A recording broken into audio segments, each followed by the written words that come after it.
প্রিয় শিক্ষার্থীবৃন্দ, সবাইকে প্রীতি ও শুভেচ্ছা। আশা করি সকলে ভালো আছেন। শুরু করছি বাংলাদেশ উন্মুক্ত বিশ্ববিদ্যালয়ের সামাজিক বিজ্ঞান, মানবিক ও ভাষা স্কুল পরিচালিত বিএ এবং বিএসএস প্রোগ্রামের রাষ্ট্রবিজ্ঞান 2 এর রাষ্ট্রচিন্তা বিষয়ক আলোচনা। প্রিয় শিক্ষার্থীবৃন্দ, আজ এই আলোচনার মাধ্যমে আপনারা জানতে পারবেন অ্যারিস্টটলের বিপ্লব তত্ত্ব সম্পর্কে। এই বিপ্লবের যে কারণগুলো রয়েছে সেগুলো কি কি, এবং এই বিপ্লবের যে কারণ সেগুলো কিভাবে রোধ করা যায় সে সম্পর্কেও আপনারা জানতে পারবেন। প্রিয় শিক্ষার্থীবৃন্দ, এখন আমরা মূল আলোচনায় চলে যাব। আপনারা হয়তো জানেন অ্যারিস্টটলের সমসাময়িক গ্রিক নগর রাষ্ট্রে রাজনৈতিক যে অস্থিরতা বিরাজমান ছিল, তো এই রাজনৈতিক বিরাজমান অস্থিরতার কারণে ঘন ঘন সরকার পরিবর্তন, সংবিধান পরিবর্তন রাষ্ট্র এবং সমাজ ব্যবস্থাকে অস্থিতিশীল করে তোলে। তো অ্যারিস্টটলের মতো একজন সমাজবিজ্ঞানী এই পরিস্থিতিতে বেশ চিন্তিত হয়ে পড়েন এবং তিনি তার অভিজ্ঞতা এবং যে জ্ঞান আছে সেটার আলোকে তিনি এর সমাধান খোঁজার চেষ্টা করেন এবং কারণ খোঁজার চেষ্টা করেন। অ্যারিস্টটল প্রায় 158টি রাষ্ট্রের সংবিধান সংগ্রহ করেন এবং সেগুলো নিয়ে গবেষণার এক পর্যায়ে তিনি তার এই যে বিপ্লব তত্ত্ব সেটি দাঁড় করান।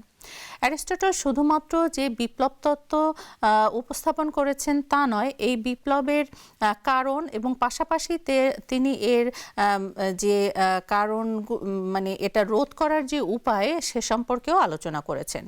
প্রিয় শিক্ষার্থীবৃন্দ, আমরা সাধারণত বিপ্লব বলতে ফরাসি বিপ্লব, এছাড়া আপনার রুশ বিপ্লব, এইসব বিপ্লবের কথা বলি, কিন্তু অ্যারিস্টটল তার বিপ্লব তত্ত্বে বিপ্লবকে মূলত দুভাগে দেখেছেন, যে সাধারণ বিপ্লব এবং আপনার বিশেষ বিপ্লবের কথা তিনি বলেছেন।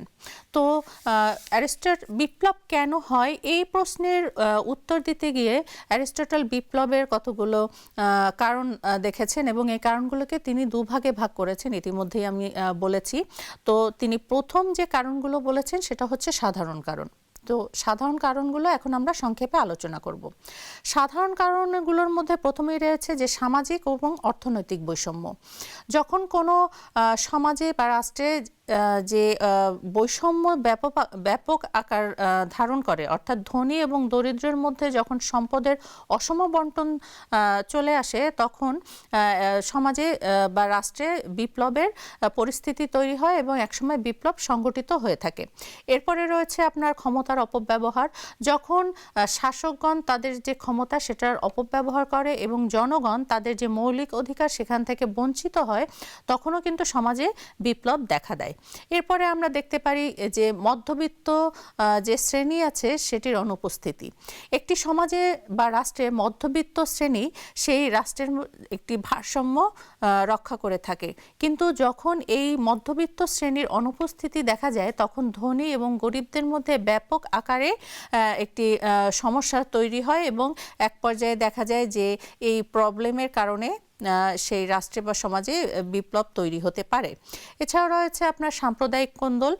কোনো দেশ বা সমাজে সাম্প্রদায়িক কোন্দল কিন্তু বিপ্লবের অন্যতম কারণ বলে অ্যারিস্টটল উল্লেখ করেছেন। মনস্তাত্ত্বিক উদ্দেশ্য।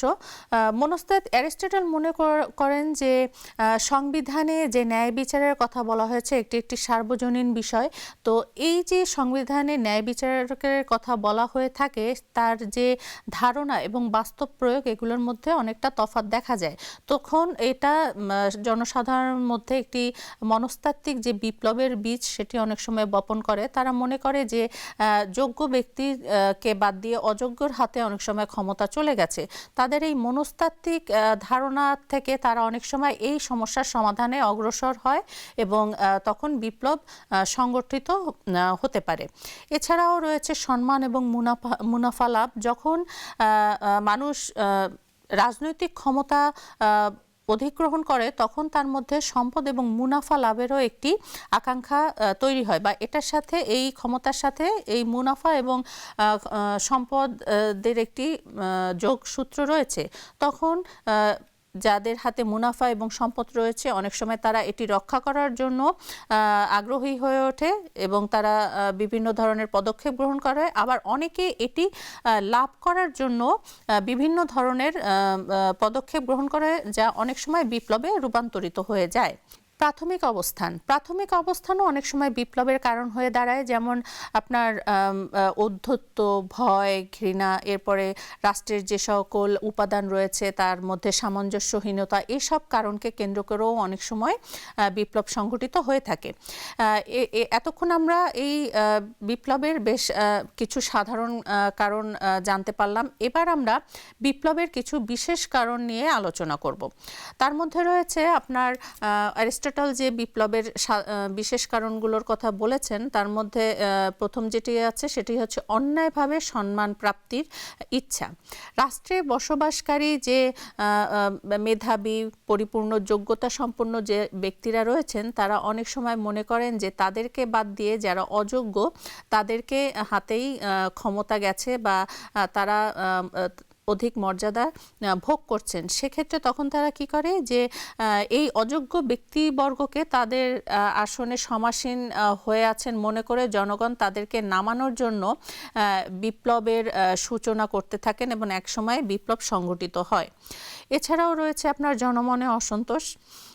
জনমনে অসন্তোষ বলতে রাষ্ট্রের শাসন ক্ষমতায় অধিষ্ঠিত যে শাসকরা রয়েছেন তারা দেখা যায় যে দুর্নীতি এবং অবিচারের চরম পর্যায়ে পৌঁছে যায়। জনগণ তাদের অধিকার থেকে বঞ্চিত হয়, তাদের যে মৌলিক অধিকার সেটি থাকে না, তারা ন্যায় বিচার পায় না এবং একসময় তারা বিপ্লবী হয়ে ওঠে এই যে রাষ্ট্র বা শাসক গোষ্ঠী রয়েছে তাদের বিরুদ্ধে। এছাড়াও রয়েছে শাসকদের নিজেদের মধ্যে চক্রান্ত। শাসকদের ভিতরে আভ্যন্তরীণ যে কলহ এবং বিবাদ অনেক সময় সংঘটিত হয় সেটিও কিন্তু বিপ্লবের অন্যতম কারণ হিসেবে দেখা দেয়। যেমন আপনার অ্যারিস্টটল বিভিন্ন রাজনৈতিক ব্যবস্থায় বিপ্লবের কথা উল্লেখ করেছেন। তার মধ্যে শাসন ক্ষমতা যখন গণতন্ত্রীদের হাতে থাকে তখন তাদের জনপ্রিয় নেতারা স্বেচ্ছাচারী হয়ে ওঠে এবং দেখা গেছে যে এই অবস্থায় তারা ধনীদের উপরে বিভিন্ন ধরনের আক্রমণাত্মক মনোভাব পোষণ করে। এর থেকে অনেক সময় এই যে বিভেদ এবং আক্রমণাত্মক দৃষ্টিভঙ্গি, তাদের অধিকার ছিনিয়ে নেওয়া, এই সব থেকে অনেক সময় বিপ্লবের সূত্রপাত হয়। রাজতন্ত্রের ব্যবস্থার বিরুদ্ধেও কিন্তু আপনার দুটি কারণে বিপ্লব ঘটে থাকে। একটি হচ্ছে রাজাদের আভ্যন্তরীণ দ্বন্দ্ব বিরোধ এবং রাজার স্বেচ্ছাচারিতা। এ দুটোর কারণেও বিরোধ চরম আকারে অনেক সময় পৌঁছে যায় এবং বিপ্লব সংগঠিত হয়। এরপরে রয়েছে আপনার ভয় এবং প্রতিশোধ। ক্ষমতাসীন যে শাসকরা রয়েছে তাদের বিরুদ্ধে প্রতিশোধ গ্রহণ করার উদ্দেশ্য অনেক সময় কোনো গোষ্ঠী বা সম্প্রদায় বা ব্যক্তিরা কিন্তু বিপ্লব সংগঠিত করে থাকে। তুচ্ছ ঘটনাকে কেন্দ্র করেও অনেক সময় বিপ্লব সংগঠিত হয়, যেমন আপনার অনেক সময় ছোটোখাটো ঘটনাকে কেন্দ্র করে আপনার জনমত, কোনো একটি ইস্যুতে জনমত গঠন হয়েছে সেটিকে গুরুত্ব না দেয়া, এইসব কারণে অনেক সময় বিপ্লব সংগঠিত হয়ে থাকে। প্রিয় শিক্ষার্থী বন্ধুরা, এতক্ষণ আমরা যে বিপ্লবের কারণগুলো অনুসন্ধান করলাম, এখন কিভাবে বিপ্লব প্রতিরোধ করা যায় সে বিষয়ে অ্যারিস্টটল যে কথাগুলো বলেছেন বা তিনি উল্লেখ করেছেন সে বিষয়ে আমরা সংক্ষেপে আলোচনা করব।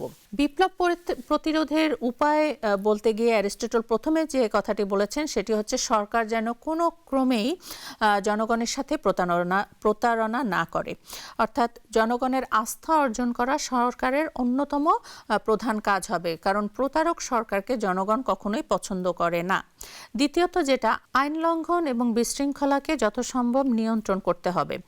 অর্থাৎ অ্যারিস্টটলের মতে এসব ছোট ছোট বিষয় পুঞ্জীবিত হয়ে একসময় বৃহৎ আকার ধারণ করে এবং বিপ্লবের সূচনা হয়। এছাড়াও রয়েছে শাসক ও শাসিতের মধ্যে সুসম্পর্ক। এটি অত্যন্ত জরুরি। শাসক এবং শাসিতের মধ্যে সম্পর্ক যদি ভালো থাকে, শাসক যদি শাসিতের অধিকারের প্রতি প্রতি যত্নবান হন এবং শাসক শাসিতের সাথে বিচ্ছিন্নতা বোধ না তৈরি করেন, তাহলে এই সর্বনাশ থেকে তারা মুক্তি পেতে পারেন। উভয়ের মধ্যে সুসম্পর্ক সেতুবন্ধন বিপ্লব নিবারণে কার্যকর ভূমিকা পালন করে থাকে। এছাড়াও শাসককে লক্ষ্য রাখতে হবে যাতে প্রভাবশালী ও অভিজাত ব্যক্তিরা সন্তুষ্ট থাকে, অর্থাৎ প্রভাবশালীরা সহজে অন্যদেরকে বিপ্লবের পথে যেন সংগঠিত করতে না পারে, কারণ প্রভাবশালীদের এই ক্ষমতা থাকে যে অন্য কাউকে তারা বিপ্লবের জন্য তৈরি করে ফেলে। সুতরাং উপরোক্ত শ্রেণীর উপরে কড়া নজরদারির কথাও অ্যারিস্টটল বলেছেন।